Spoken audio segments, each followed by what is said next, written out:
Good evening, everyone. It is Sunday. Another week in my series, Card Making for Beginners 101. This is week 6.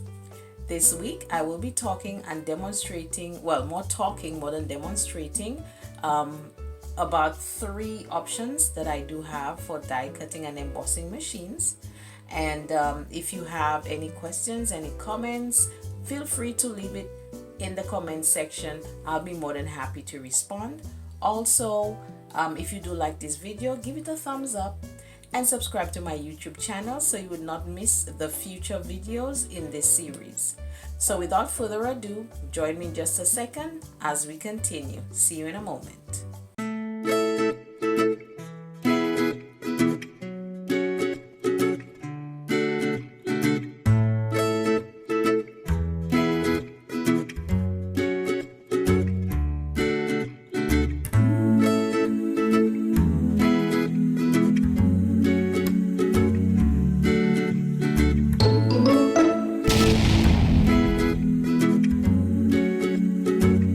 Okay guys, I am back. Thank you so much for coming back and joining me. So today I'm going to just be showing you 3 die cutting and embossing machines that I do own. The first one, which I just absolutely love, it is the Cricut Cuttlebug. What is so nice about this one, it is not too heavy, it's very handy. What I like is the handle. It's not like sticking out. You could actually, tuck it in. It can fit in a small space, and it's pretty handy. Now, the other thing with that, and I'm going to just lower my camera just a little bit so you can take a look.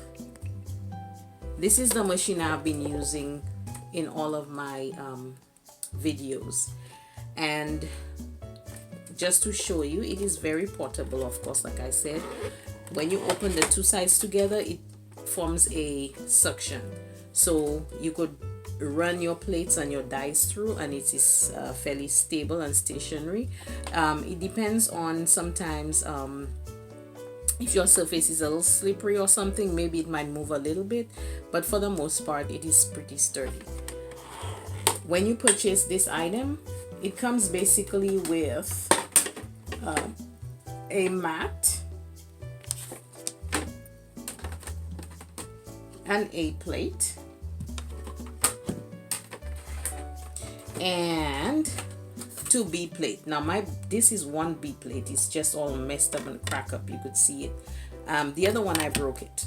Don't ask me how I did it, but I broke it, so I no longer have it. What I have done is actually I've gotten 2 went on eBay and I got 2 like things that are replacement plates. That's very generic. That's someone who had those about the same thickness and everything, and it works pretty good. So what I did, out of the set that I got, I also bought the magnetic mat. That's what you use for the die cuts. It just basically keeps them in place so that you can run it through the machine. And of course, be mindful that every machine comes with its instructions, so you don't need to be concerned about wondering, well, how should I do this, how can I use that. All the instructions are with the machine. So this is one. The other one I have, because I broke the plate for my Cuttlebug, is the Momenta Freestyle. This one is just similar to the Cuttlebug, but again, if you notice, the handle is sticking out. So sometimes, depending on where you put it, you have this handle just jutting out somewhere. So I mean, it's not a major issue, it's not a deal breaker, but at the same time, if it could tuck in, it kind of helps space wise. But it's about the same size with the Cuttlebug, same weight, and very handy. Now with this one, again, it's the same. Once you open it up, it does, well, it's not as sturdy as the Cuttlebug, so because I can pick this up even if it's open, so it looks like it doesn't have that suction as the Cuttlebug, but it is still an option. With that, of course, it came with the instructions. What I like about this particular machine is it came with just 3 plates. Very simple. just like the Cuttlebug, it has this thick plate.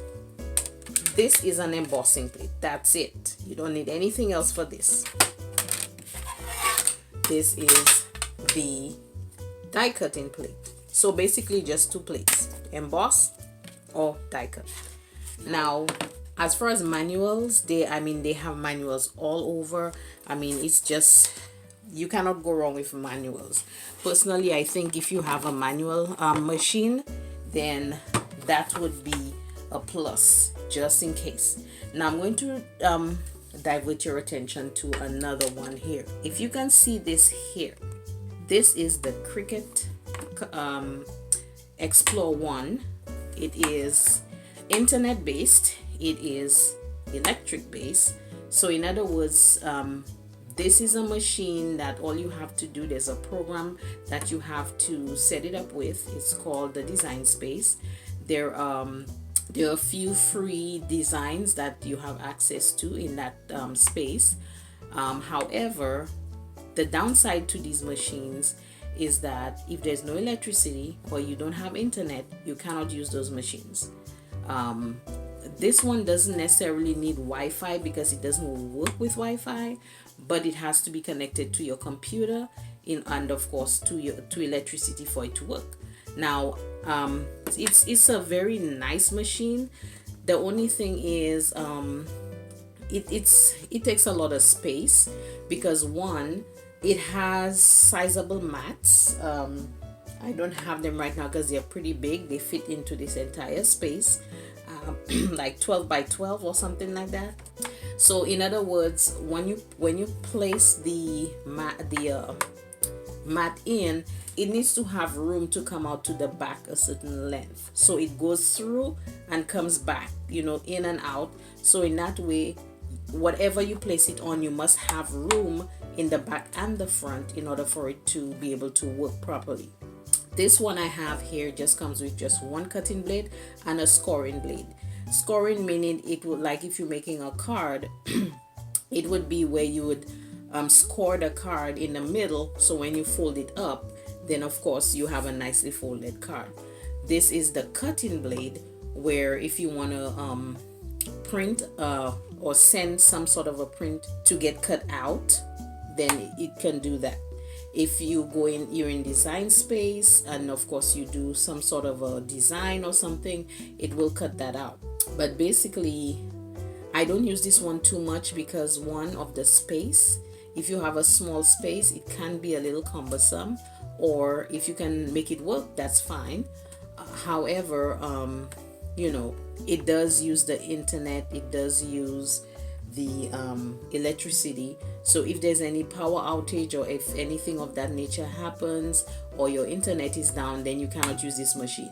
That's why I would highly recommend, if you do want to invest in one of these machines, have a manual one handy, just in case. You may not be able to necessarily do the type of design you want, but at least you will be able to cut something out momentarily in order to survive whatever it is that's going on, whether it's a power outage or an internet breakdown or something of that nature.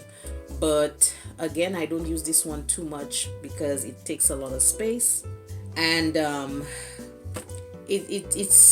it have to be attached and sitting somewhere in order for you to use it. Whereas with the manual machines, you can carry it anywhere and do whatever you want to do. So that's my take on that. Now, if you want to find out more information about the Cricut, just a second, guys, there we go.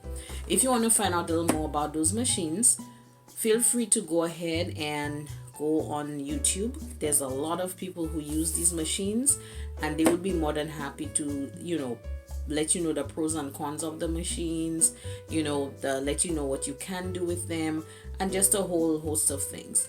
Now, as far as these machines, I mean, there are so many out there. You have from the Brothers, you have the Genie, you have there's so many of them. The Silhouette, I think, was one of those. But there are so many of those machines out there, and depending on what your desires are or what your style is, you can decide which sort of machine that works best for you. And again, all of them, regardless of what they are, they come with instructions. So don't be concerned about how to use this, how to set the mats, and all of that stuff. Everything will be available to you once you buy the machine. So with that said, thank you so much for watching. If you have any further questions, go ahead and feel free to leave a comment below, and I'll be more than happy to answer. Or if you need me to just demonstrate anything, I'll be more than happy to. So thank you for watching, and have an awesome week. Stay safe and enjoy the rest of your Sunday. Good night.